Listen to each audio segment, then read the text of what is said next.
लेकिन क्या आप जानते हैं, इसरो 1960 के दशक में जब स्थापना हुई तब भी बहुत आलोचक सामने आए थे।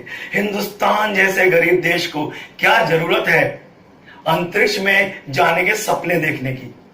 जैसे जब आप कभी कोई सपना देखेंगे तब लोग आपके पास आ जाएंगे।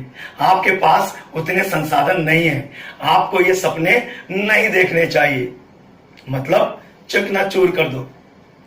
लेकिन इसरो ने कुछ और ही किया। इसरो जिसके लिए स्थापना हुई उसने किस तरीके से कामयाबी हासिल की।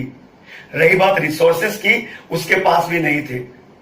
केरल के त्रिवेंद्रम के पास एक थुम्बा गांव है, वहां एक चर्च है। उस चर्च में अपना ऑफिस खोला, जो फादर का रूम था उसमें अपनी प्रयोगशाला खोली और पहला रॉकेट बनता है साहब। अब प्रक्षेपण वाले स्थल तक जाना था रॉकेट। अब कैसे ले जाया गया? साइकिल से ले जाया गया, जैसा आप इस तस्वीर में देख रहे हैं। दुनिया खूब हंसी, यह अंतरिक्ष में कदम रखने वाला देश है। देखिए साहब, साइकिल से अपना रॉकेट लेकर जा रहा है। खैर कोई बात नहीं, उनके लिए हंसी आ रही थी, आने दो, क्योंकि अभी और हंसना बाकी था। हमारा अगला रॉकेट उससे भी भारी था। अब जब रॉकेट भारी था, साइकिल से ले जाया नहीं जा सकता था, वो ले जाया गया जैसा आप इस तस्वीर में देख रहे हैं, बैलगाड़ी से। इस तरीके से इसरो ने अपने पहला कदम, अपना दूसरा कदम आगे की तरफ बढ़ाया। आप ये भूल जाइए कि विदेशों में हंसी उड़ाने वाले अपने देश में कम नहीं है। विंग्स ऑफ फायर में कलाम साहब लिखते हैं कि जब वो अग्नि मिसाइल का परीक्षण करने जा रहे थे, तारीख मुकर्रर हो चुकी थी, लेकिन टेक्निकल इशू के कारण वो परीक्षण रद्द करना पड़ा। अगले ही दिन कार्टून छप गया। सुधीर धर जी का कार्टून था, जिसमें उन्होंने दिखाया था कि एक दुकानदार एक सेल्समैन को मना कर रहा है, भाई ये सामान ले जाओ, चल नहीं पाएगा, ये बिल्कुल अग्नि मिसाइल की तरह है। खैर कोई बात नहीं, अगली तारीख मुकर्रर होती है और फिर टेक्निकल इशू की वजह से वो भी परीक्षण रद्द हो जाता है। और फिर क्या था, मीडिया में बाढ़ आ जाती है कार्टून की।